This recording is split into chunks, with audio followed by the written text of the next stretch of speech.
Paix et salut sur le prophète Mohammed, sur sa famille ainsi que sur ses compagnons. Paix et salut sur vous, chers auditeurs. Mes salutations distinguées à tous mes chouyours ou chourafa, à mes aînés.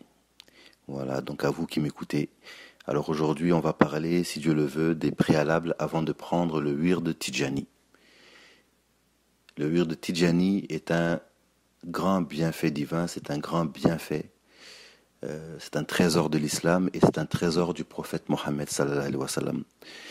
Toutes les voies soufis ont leur secret, toutes les voies soufis ont leur sir, et la voie Tidjaniya a aussi donc cette de grande particularité qui la distingue aussi donc des autres voies soufis. Et si vous avez un intérêt pour cette voie-là, si vous avez le désir de prendre la voie Tidjani, de suivre la voie Tidjani, ou un intérêt pour les chouyours, pour le cher, eh bien félicitations.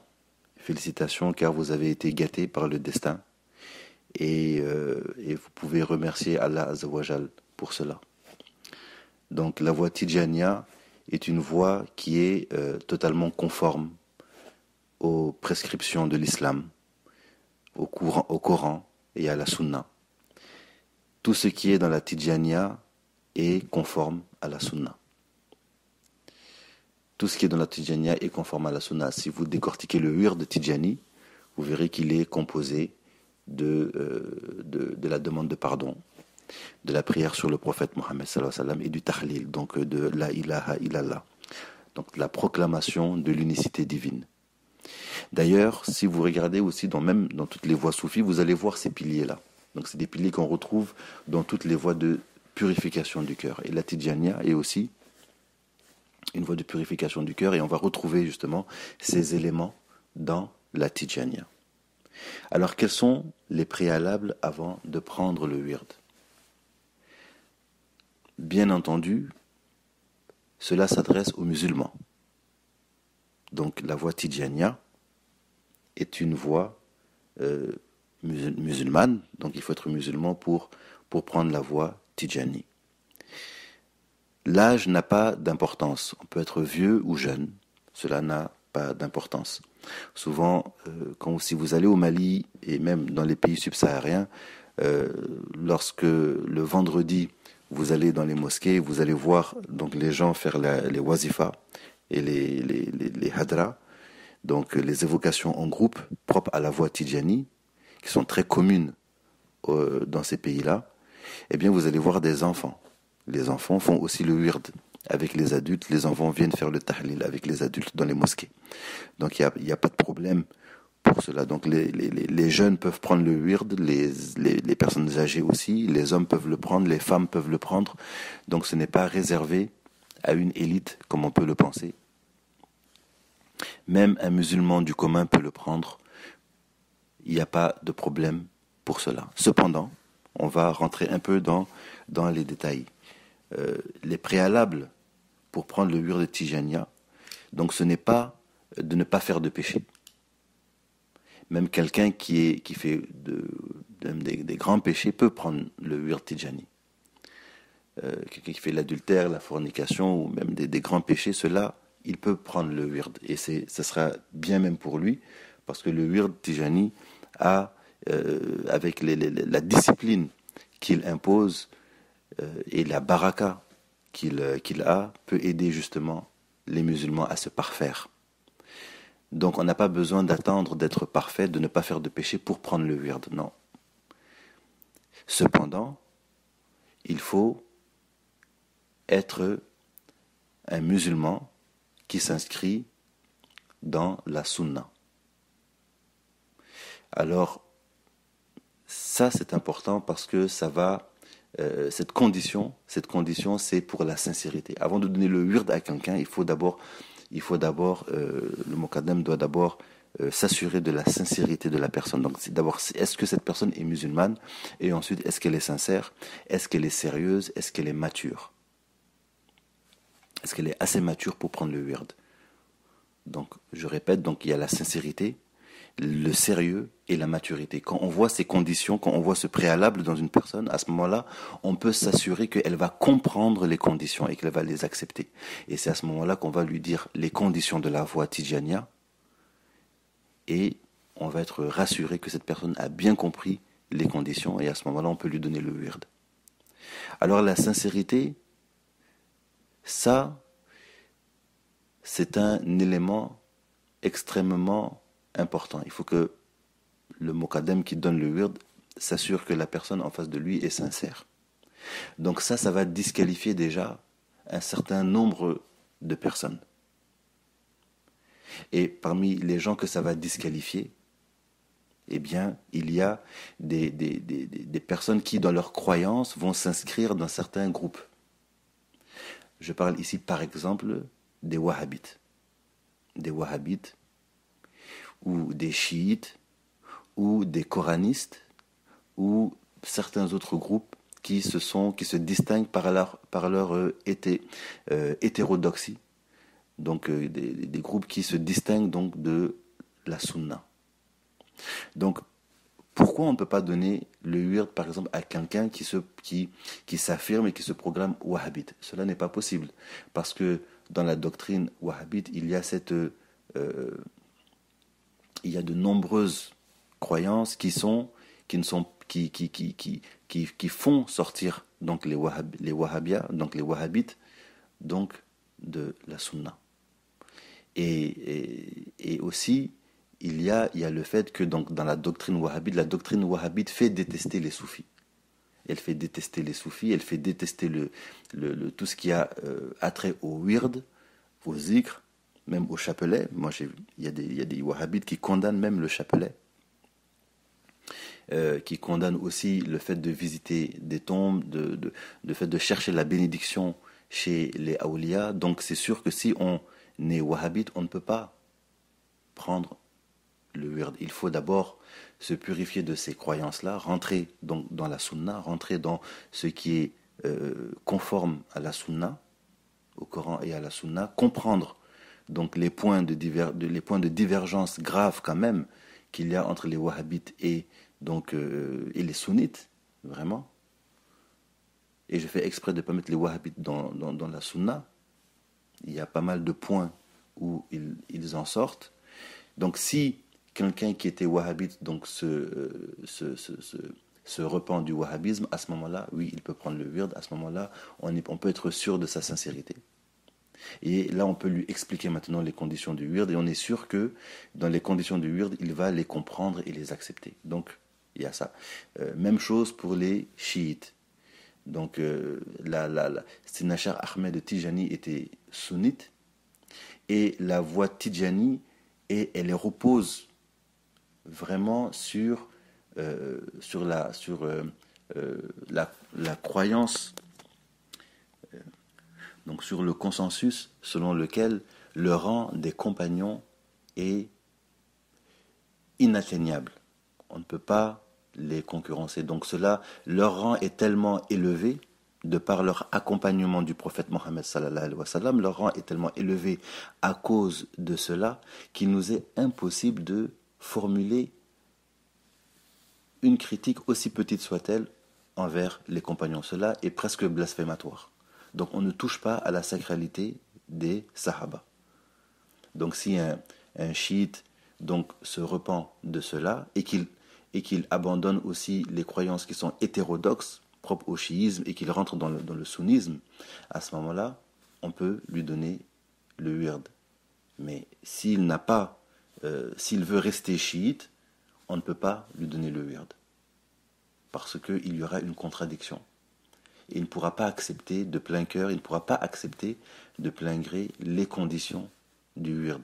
Donc quand le Muqaddam va lui donner les conditions, il peut y avoir de la réticence. Et il n'acceptera pas non plus, s'il reste chiite, il n'acceptera pas plusieurs aspects de la Tijania à cause de son chiisme, à cause des croyances qui sont propres au chiisme. Donc elles ne sont pas compatibles avec la Tariqa Tijani qui, elle, repose sur le sunnisme à 100%. Elle est 100% en conformité avec le sunnisme. Même chose pour les coranistes aussi.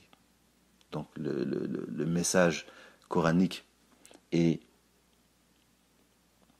le message et le messager sont interdépendants, c'est la même chose. Donc la sunna du prophète Mohammed sallallahu alayhi wa sallam est un aspect de la révélation, on ne peut pas les séparer. Donc les hadiths sont très importants et on ne peut pas rejeter les hadiths.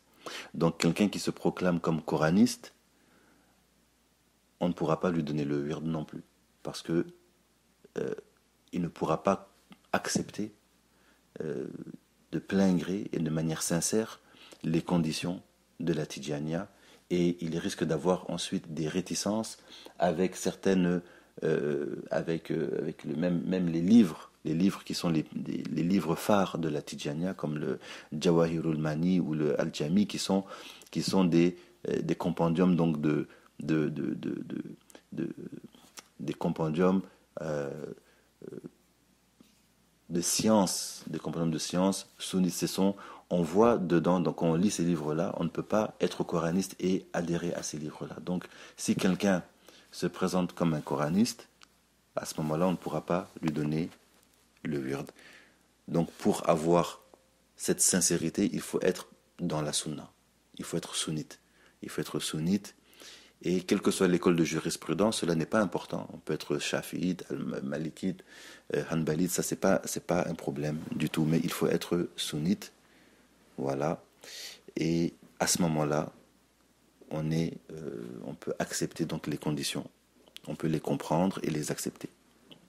Donc ça c'était pour le premier point. Donc ça, s'assurer de la sincérité de celui qui demande le wird, ça c'est une première chose. Donc si vous cherchez, si vous êtes intéressé à prendre le wird de Tidjani, donc cette sincérité est importante. Cette sincérité est importante. Ensuite, il y a le sérieux. Donc quelqu'un qui néglige les prières, qui néglige son ramadan, qui néglige la zakat, on n'a pas besoin d'être un savant pour prendre le wird Tidjani, mais quand même il faut être sérieux, quand même dans ses prières par exemple. Les prières, c'est un pilier de l'islam. Quelqu'un qui saute ses prières, qui ne prie pas régulièrement, qui par paresse peut-être néglige ses prières, il fera la même chose. On craint pour lui qu'il fasse la même chose avec le wird. Donc à ce moment-là,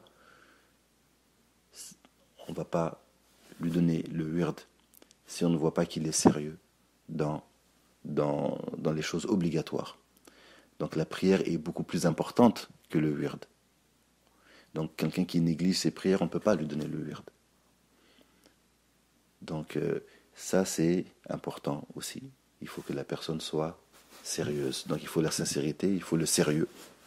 Donc une personne qui est assidue, qui est sérieux, qui prend les choses au sérieux, à ce moment-là, ça c'est un bon signe, on peut penser à lui donner le wird. Ensuite, il y a la maturité.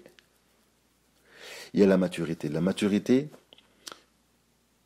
est un préalable très important parce que le wird est quelque chose d'extrêmement sérieux. C'est irréversible, c'est un pacte qu'on prend avec Dieu, c'est un vœu pieux, c'est un serment qui est très sérieux et on ne peut pas faire ce serment à quelqu'un d'immature. À quelqu'un qui prend les choses à la légère, à quelqu'un qui ne prend pas soin de ses propres affaires, qui ne montre pas une maturité suffisante, on ne peut pas lui donner ce wird. Parce que si on lui donne le wird alors qu'elle n'est pas mature pour en comprendre, pour en saisir la haute importance, eh bien on va juste la charger d'un fardeau qu'elle aura du mal à porter. Vous voyez ? Donc les préalables avant de prendre le wird, donc c'est la sincérité.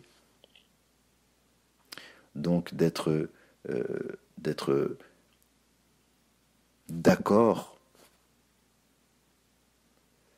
de ne pas être en opposition aucunement avec les conditions de la voie qui, elles, s'inscrivent dans la sunna. Si on a un problème avec la sunna, on ne peut pas prendre le wird Tijani.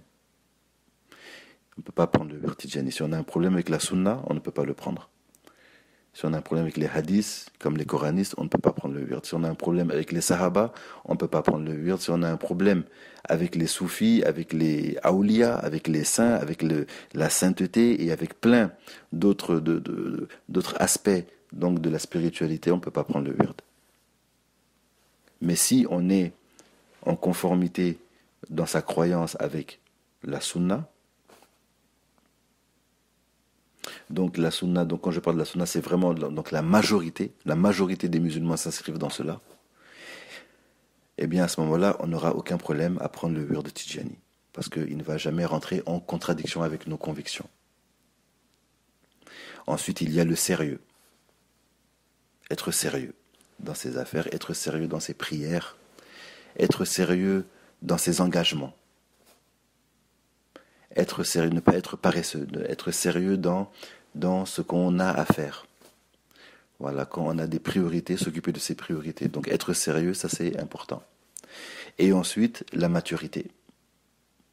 Donc quand j'ai dit tout à l'heure qu'on peut donner le wird aux enfants, on peut le donner au wird à des jeunes, mais qui en comprennent, qui en saisissent l'importance. Et ça existe. Il y a des jeunes enfants de 12 ans, 13 ans, 14 ans qui quand on leur donne une charge, ils peuvent prendre cela. On a vu des gens prendre le wird très tôt. On a vu prendre des gens prendre le wird à 17 ans, à 18 ans. Ça, ce n'est pas un problème, ça dépend des gens. On a vu d'autres personnes le prendre très vieux, âgé. Ça, c'est pas un problème aussi. Voilà. Même moi, j'ai pris le wird à la vingtaine. Début vingtaine, je pense que j'avais 21 ans quand j'ai pris le wird. Voilà. Alors, quand on est assuré de la sincérité, du sérieux et de la maturité, à ce moment-là, on est quasiment sûr que la personne va comprendre les conditions de la tariqa. Et là, on expose les conditions de la tariqa. Si la personne a des questions, on s'assure de répondre du mieux qu'on peut. Et quand on est sûr donc de la sincérité, du sérieux, de la maturité et que la personne a compris les conditions, à ce moment-là, bismillah. Voilà, on peut donner le wird à toute personne qui demande, qu'elle soit pécheur, grand pécheur, donc quelqu'un qui fait des péchés, des grands péchés, ou quelqu'un qui est jeune, vieux, une femme, un homme, un savant ou un musulman du commun. À ce moment-là, on peut lui donner le wird. Voilà, donc ça c'était, voilà, donc pour répondre un peu à la question, donc quels sont les préalables avant de prendre le wird de Tijani. Que Allah nous permette de profiter pleinement de cette voie, de rester dedans, d'en aimer les dignitaires, d'aimer le cher. Que Allah sanctifie son précieux secret. Et que cela nous fasse aimer encore plus fort le prophète Mohammed sallallahu alayhi wa sallam, et que cela nous rapproche de Allah azza wa jal. Parce que l'intention pour laquelle on prend le wird Tijani, ce n'est pas pour avoir des pouvoirs mystiques, ou des stations extraordinaires, ou des noms suprêmes, ou des noms divins, ou des secrets. Non, c'est vraiment pour se rapprocher de Dieu. On ne le prend que pour se rapprocher de Allah azza wa jal. Donc il faut être sincère dans cette intention aussi. Donc que c'est un moyen immense, c'est un moyen extrêmement puissant pour se rapprocher de Dieu.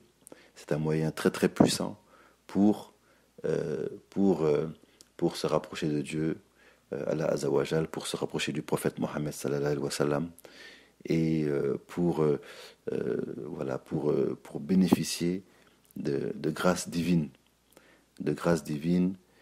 qui sont inatteignables ou très, très difficilement atteignables par d'autres moyens. Voilà, donc Allah nous facilite ce cheminement. اللهم صل على سيدنا محمد الفاتح لما أغلق والخاتم لما سبق ناصر الحق بالحق والهادي إلى صراطك المستقيم وعلى آله حق قدره ومقداره العظيم سبحان ربك رب العزة عما يصفون وسلام على المرسلين والحمد لله رب العالمين.